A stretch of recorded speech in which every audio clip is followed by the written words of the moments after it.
Good morning.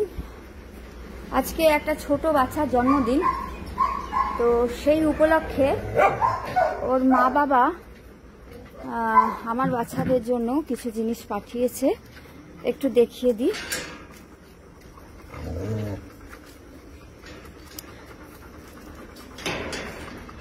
এই এক বস্তা চাল আর এই যে মাংসের কালো কালো প্যাকেটগুলো, এগুলো সব ওনারা পাঠিয়েছেন।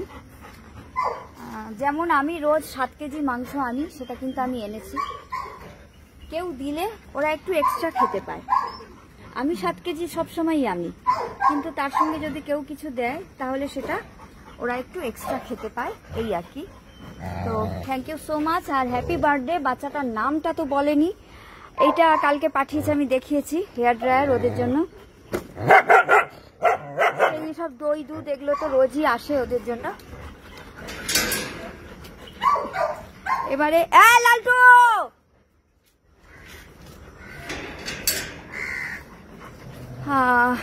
এ বেচারি কোথা থেকে যেন এসছিল, ভুলে গেছি, মনে থাকে না কোনটা যে কোথা থেকে আসে।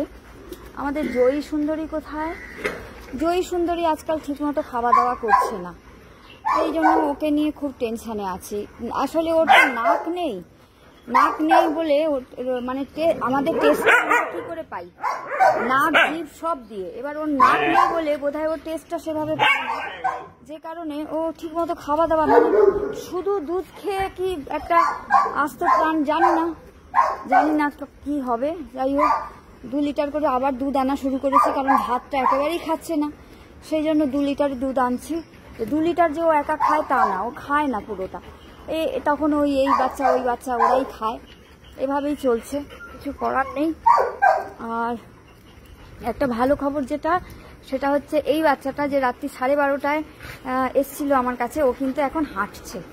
বাবু একটু হেঁটে দেখা, এই যে ও কিন্তু এখন হাঁটতে পারছে। যাই হোক, আমার রটউইলার বাচ্চাটা, আচ্ছা এখনো ঘরটা পরিষ্কার করা হয়নি, চারিদিকে নোংরা আবর্জনা অবস্থা। সেটা কোনো ব্যাপার না, ওরা নোংরা করবেই, নোংরা করাটাই ওদের কাজ। তো অনেকদিন আমি শেরকে দেখাইনি। শের কোথায়? শের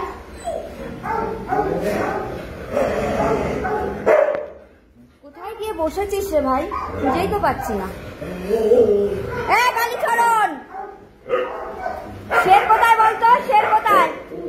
এই যে বাঘা আর শেরকে খুঁজেই পাচ্ছি না।